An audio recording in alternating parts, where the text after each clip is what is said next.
हरे कृष्णा दोस्तों, मैं अमराज शर्मा। दोस्तों, मैं आज आपको एक सुंदर प्रसंग सुना रहा हूँ, ध्यान दे के सुनेगा।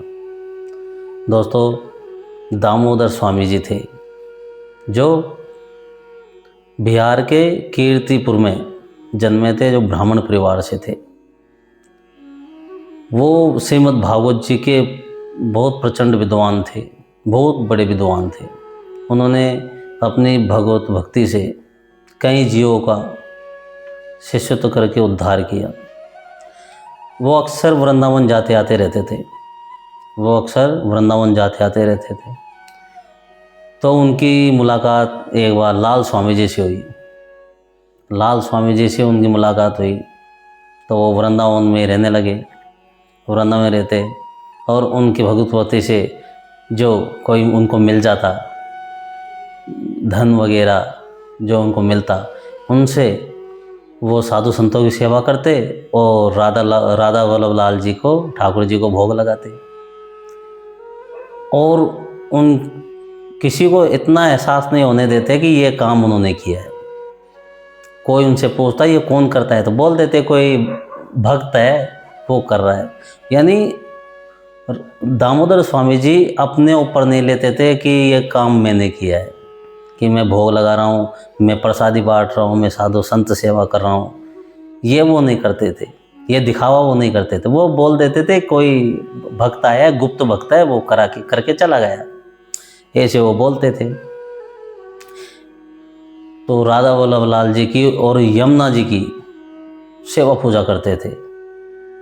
तो दोस्तों, एक बार हुआ यूँ कि दामोदर स्वामी जी बीमार हो गए, उनको बुखार आया। तो उन्होंने यमुना नदी के नहीं गए, उन्होंने पूजा नहीं की। तो हुआ यूँ कि यमुना जी अपने जल स्तर को बढ़ा के वृंदावन में प्रवेश कर गई।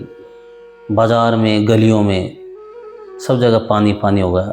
सब लोगों ने देखा कि ये आज तक कभी यमुना जी इतनी प्रवाह नहीं छंडी और बाजार में कभी वृंदावन में पानी नहीं आया, आज कैसे?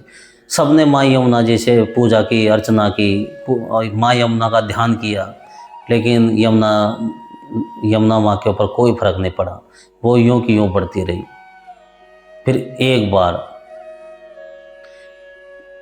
भागमती को यमुना जी ने स्वप्न में दर्शाव दिया कि मैं दामोदर स्वामी जी से मिलना चाहती हूँ।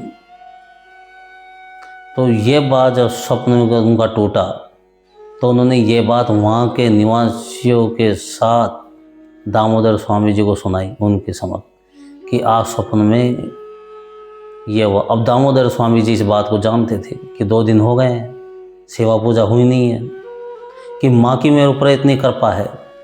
दामोदर स्वामी जी बुखार से पीड़ित होके ही वही राधा वल्लभ जी को भोग लगाया, वही सेवा पूजा की, वही यमुना जी को पूजा की।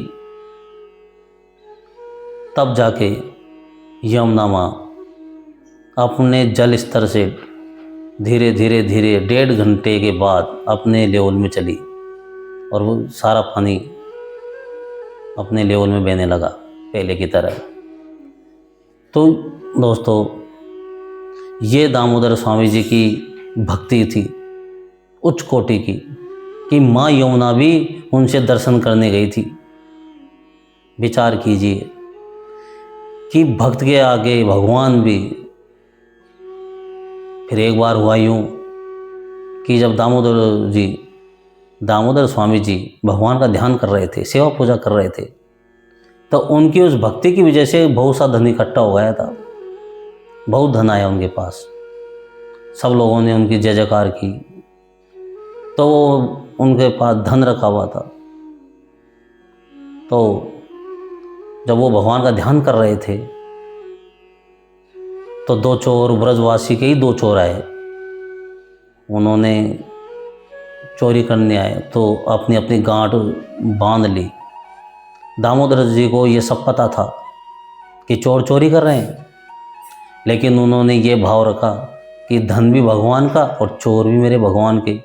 जब भगवान का ही सब कुछ है तो मैं क्यों रोकूं। उन्होंने आंख बंद कर ली, कुछ नहीं बोले, चोर को जाने दिया। एक चोर अपनी गठरी बांध के, एक चोर ने दूसरे चोर को उठा के भेज दिया। अब एक गांठ जो भारी थी वो उस पर उठी नहीं, चोर पे बिल्कुल ही नहीं उठी।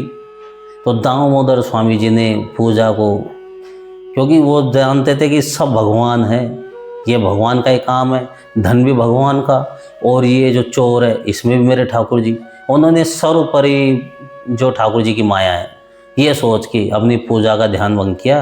और वो उनको देखा कि उठा नहीं पा रहा है, परेशान नहीं पा रहे हैं मेरे ठाकुर जी, तो उन्होंने उस गांठ को उठा के और चोर के ऊपर, सिर के ऊपर रख दिया और उसको भेज दिया। क्या भाव था बताओ आप, क्या भाव था दामोदर स्वामी जी का। कभी भी दामोदर स्वामी जी ने किसी की निंदा नहीं की, किसी की चोरी नहीं की, आज कभी झूठ नहीं बोला। उनके अंदर ये स्वभाव थे भगवत भक्ति के, और कभी भी अपने को बढ़ के नहीं माना। सब ऐसे बोलते थे कि सब दुनिया में सबसे कोई नीच आदमी है वो तो मैं ही हूँ, ऐसा भाव रखते थे। अपने आप को कभी ऊंचा नहीं बताया उन्होंने, दामोदर स्वामी जी ने। ये भगवान की उनके ऊपर बड़ी कुवत थी। तो चोर में भी उन्होंने वही देखा कि वो चोर को जाने दिया। अब दूसरे चोर जब बाहर गया वो चोर, तो दूसरे चोर से बोलता है कि तू अकेला कैसे उठा के लेके आया। तो वो बोला कि तुमने ही तो उठा के दिया है मेरे को। यानी कि उन चोर को भी गठरी में भगवान के उनके रूप में, दामोदर स्वामी जी के रूप में दूसरा चोर ही दिख रहा था कि इसने उठाया है मेरे को। सोचो आप। तो दोस्तों, जब वो कानाफूसी कर रहे थे, वहाँ के लोगों को कुछ पता लगा कि ये चोरी करके लेके जा रहे हैं दामोदर स्वामी जी के से, तो उन्होंने एक चोर को पकड़ लिया। एक चोर उनके हाथ लग गया, तो उन चोर को उन्होंने इतना मारा कि उसके प्राण निकल गए।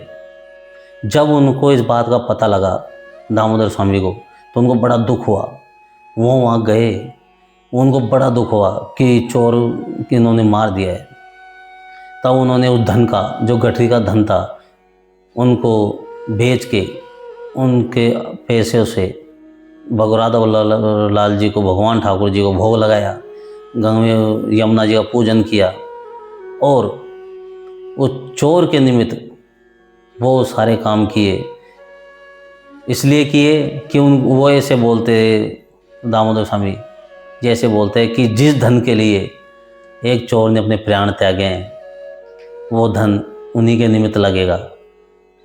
तो उस चोर का भी उन्होंने उद्धार किया। क्या भाव था उनका। तो दोस्तों, जो भगवान के निमित्त रहता है, ठाकुर जी में रहता है, वो कभी हेमता, अब अपने को किसी से भी बढ़ के समझना, ये उसमें कभी ये भाव नहीं आता है। वो नतमस्तक होके चलता है, क्योंकि हर रूप में वो ठाकुर जी को देखते हैं, और होना भी चाहिए दोस्तों। कोई जड़ चेतन ऐसा नहीं है, कोई जीव ऐसा नहीं है जिसमें मेरे ठाकुर जी नहीं हो। मैं कई बार बोल चुका हूँ, विश्वास ही सबसे बड़ी पूजा है। विश्वास अगर है तो ठाकुर जी सामने हैं, और अगर अपना विश्वास डगमगा जाता है तो कहीं भी विश्व ब्रह्मांड में कहीं भी चक्कर काट लेना, कोई उसके लिए कहीं भी ठाकुर जी नहीं है। राधे कृष्णा दोस्तों।